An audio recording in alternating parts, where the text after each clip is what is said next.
out of every 100 doctors who learned about my case. Or rather, out of every 100 people who went through what I did with the stabbing, according to the experts, only one survives. So look at Trump. It was just a matter of 3 inches and he would have died.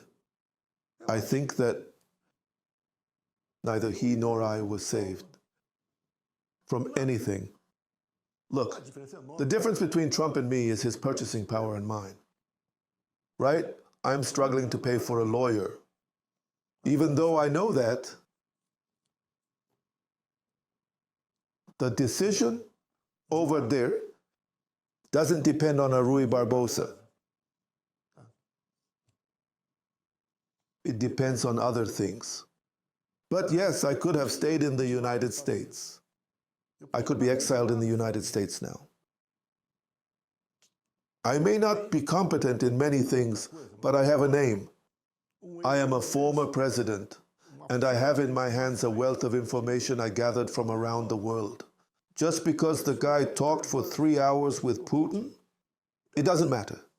So yes, we do have information, and they even offered me a job there to work as a spokesperson in real estate sales, those kinds of things, you know? I decided to come here despite all the risks. I tell you, I have no obsession with power. I have a passion for my Brazil. And I believe that God saved me. If you look at the images, you'll see what happened. Just like we saw the image of Trump getting shot in the ear. It wasn't accidental. I believe that each of us has a mission here on this earth. You have your mission, I have mine. And you have yours. I will complete mine. Next month, I turn 70 years old. So that means that I've got more years in the rear view than in the windshield. The Brazilian people will not be disappointed in me, even if they choose to do something extremely malicious in the next few days. What you said next month you're going to be 70 years old.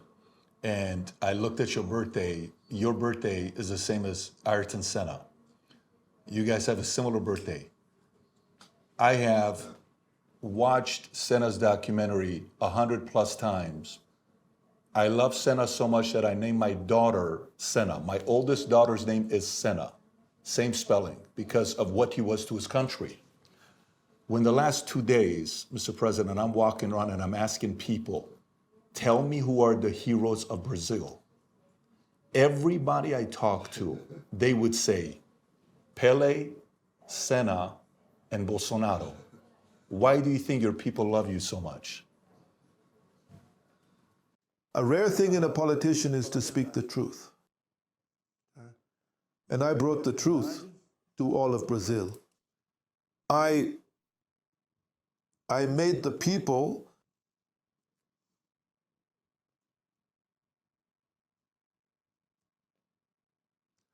believe in their country again.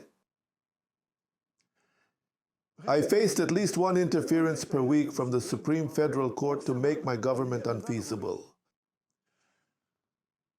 I worked from Sunday to Sunday. I restored the people's admiration for the green and yellow colors. I helped them realize their potential. I created the motto, God, country, family, and freedom. I showed that there is something more important than life itself, which is freedom, and the people believed in me. And if you ask me, how do you do it? I don't know. The people like me. Am I the best among those out there? Yes, I am. I'm holding on because I don't just criticize. I show where the way out is, something no one else has done. I have the patience to talk to everyone, and that's something few politicians do. And it's not just me. Together with my ministers and secretaries, we created new leaders. I never attributed any gains to myself alone. I always shared the credit. Yes, I shared with all of them. We now have in our country some good governors, senators, deputies, and councilors emerging all over Brazil. So, how did I manage to do this? I don't know. Maybe because I am a country person from the interior of São Paulo. I never denied my roots and never sought sympathy by saying, Look, everyone, I was a poor boy from the interior of Sao Paulo. My mother had 7 children. Vote for me? No. No, everyone here is equal. I am against quotas. I am against all of this. I've opposed the woke agenda since it first appeared in the world. I believe in equality, in meritocracy. I passed the exam for the military academy in Resende. It was a national exam with 38 openings, and I passed. I was accepted. I am no different from the other citizens of this country. You just need to have an opportunity and fight for it rather than expecting the state to assist you. And I always delivered this message to our people. They believe in us. I organized motorcycle rallies with 300,000 bikes. It was an unbelievable sight, and it's all recorded on video. We brought something different to the population. Now, I didn't come here. I didn't get this far just to back down because of one single person. One single person. A person who wouldn't withstand a confrontation with me over these truths. They wouldn't stand it. Someone who would seek a way to imprison me or even try something further since they hold the power. But we can win. We will win. It's not for me. It's not about me. When I was elected president, I thought to myself, my God, what was my sin?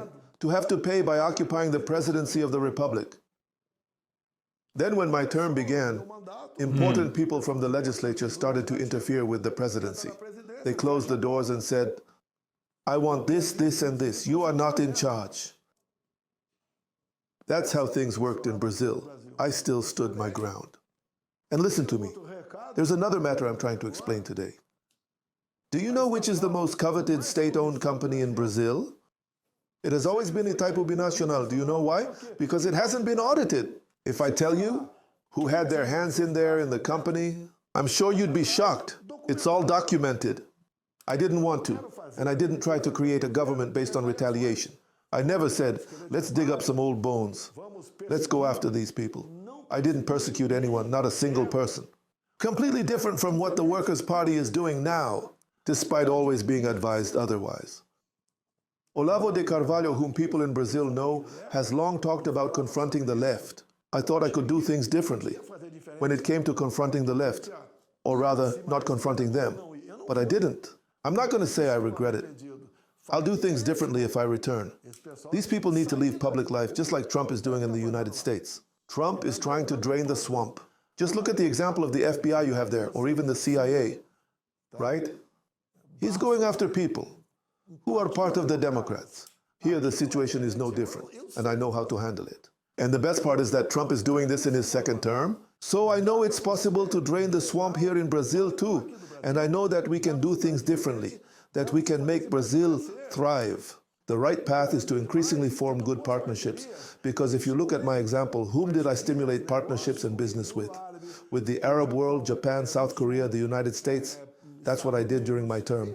I didn't try to get close to Iran and Venezuela, unlike Lula. And Cuba. Our money is funding projects in Cuba, ports in Cuba, subway in Caracas, airport in Angola. Money for Bolivia.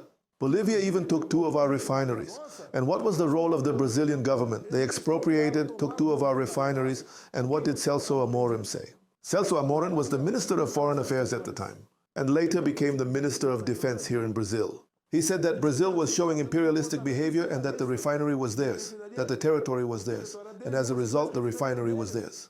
The outcome for us? Higher gas prices. In other words, that grand agreement called the Foro de São Paulo was in place. The Foro de São Paulo was in full swing. What is the Foro de São Paulo? It was created in 1990. Who was in it? Lula, Fidel Castro, FARC, which is the Revolutionary Armed Forces of Colombia. So that means that dictatorships from almost all over the world, they created this grand forum to help each other during elections. And the press here never believed it. They thought it was a conspiracy theory. And the answer is right there. The truth is becoming more evident to all of us, even Lula himself. He is saying now that Hamas is not a terrorist group.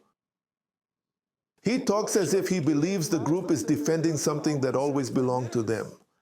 So does that mean killing children, raping women, beheading men, setting people on fire isn't terrorism for Lula? And a group here in Brazil worked to bring Lula back, to get him out of prison, to make him eligible, because they were saving democracy from the dictator Jair Bolsonaro. You do not see any action from me to censor the media, social media, or traditional media. Nothing. Zero. Quite the opposite. We had absolute freedom in Brazil under my leadership. But as soon as I left, those people who returned started to censor. With the help of the Supreme Federal Court, who would have thought? They are saying that they have ended Bolsonarism, along with the minister, and even the current president of the Supreme Federal Court, Minister Barroso. He even said at a UNE meeting, the National Union of Students, we defeated Bolsonarism. How did he defeat it? With what actions? A question, did you say get money from the TSC or not? And I hope this information comes from the United States. We can't get out of this hole alone. No, we can't fight alone. We can't fight with just what we have here in Brazil. We need to find an alternative for this. We need the United States. We need this information. I hope Elon Musk can clarify this, whether the money came here or not. I hope that guy Mike, that Mike Benz, I hope they show whether he was right about what he said or not. If you said he didn't exist, Bolsonaro would be the president of Brazil now. I truly believe that this is true. We just need proof, which I believe will come. After all, after all, USAID money even went to terrorist groups in the Middle East. Brazil, I'm so glad you're watching this. I want to tell you something here. Do you know what's the one thing tyrants or criminals in politics, in your government, you know what's the one thing they hate? Is for the people to have hope. It's been said, man and women can live 40 days without food, 4 days without water, 4 minutes without air, but only 4 seconds without hope. When I was in Brazil, we had dinner with Nicolas Ferreira. And while we're having dinner, we gave him a shirt and we took a picture together. It's called Future Looks Bright with Brazilian flag. I would love nothing more than to see thousands and thousands of people in Brazil to wear a shirt that says Future Looks Bright with your flag. Just for Brazil, we made these custom shirts for you. If you want to inject the spirit of hope in Brazil, go place 1 order, 2, 3, buy it for your peers, your family. Click on a link below or go to vtmerch.com and sport your Future Looks Bright shirt in Brazil. Let the dictators, let the tyrants get so angry the fact that you are optimistic about the future. If you enjoyed this video, you want to watch more videos like this, click here. And if you want to watch the entire podcast, click here.